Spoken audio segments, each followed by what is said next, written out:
ASHA worker ഇപ്പോൾ 14 കൊല്ലമായി. ജനങ്ങൾ തമ്മിൽ നമുക്കൊരു നല്ല കോണ്ടാക്റ്റും സഹകരണത്തോടു കൂടി പോകുന്നത് കൊണ്ട് ജനങ്ങളുമായിട്ടുള്ള നല്ലൊരു ബന്ധമുണ്ട്. എന്ത് കാര്യം നമ്മോട് വിളിച്ചു പറയുകയും ചെയ്യും. അതുപോലെ തന്നെ എന്തെങ്കിലും അസുഖമെല്ലാം വന്നു കഴിഞ്ഞാൽ കമ്മ്യൂണിറ്റി ഡിസീസ് എല്ലാം ഉണ്ടാകുന്ന സമയത്ത് നമ്മൾ അറിയിക്കും. നമ്മൾ അതിനുവേണ്ടി ഹെൽത്തിൽ പോയിട്ട് ഹെൽത്ത് സ്റ്റാഫിനെ അറിയിച്ച് വീടിന് പ്രതിരോധ പ്രവർത്തനങ്ങളെല്ലാം നടത്തുന്നുണ്ട്. വീട് എന്ന് വെച്ചാൽ നമ്മൾ തറവാട്ടിലേന് നിന്നത്. തറവാട് ഇവിടെ ഈ സ്ഥലം തന്നെ. അപ്പോൾ എല്ലാം പൊളിയാനുള്ള എല്ലാവരും കൂടി പാർട്ടീഷൻ ചെയ്ത് പിന്നെ നമുക്ക് പിന്നെ വേറെ വീടെടുക്കേണ്ട ഒരു സൗകര്യം ഇല്ല. അങ്ങനെ എൻ്റെ തറവാട്ടിൽ എല്ലാവരും കൂടി തൽക്കാലം നിൽക്കുന്ന തൊട്ട് അങ്ങനെ നിന്നതാണ്.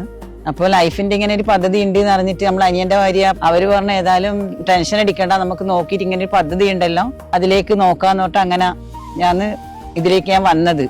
അങ്ങനെ പിന്നെ ഗഡുക്കളായിട്ട് തന്ന് ആ ലൈഫ് ഉള്ളത് കൊണ്ട് തന്നെയാണ് അത് എനിക്ക് കിട്ടാനും. കിട്ടിയില്ലാണെങ്കിൽ ഇതുപോലെ നമുക്ക് വാടക കൊടുത്തിട്ട് ജീവിക്കേണ്ട പ്രയാസമായിരുന്നു. പിന്നെ അവർ നിന്ന സ്ഥലത്ത് നിന്ന് ഒരു കാലാവധി കഴിഞ്ഞാൽ മാറിപ്പോകുമ്പോൾ എല്ലാം ഭയങ്കര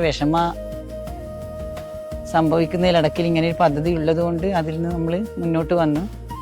ഇപ്പം മനസ്സമാധാനമുണ്ട്.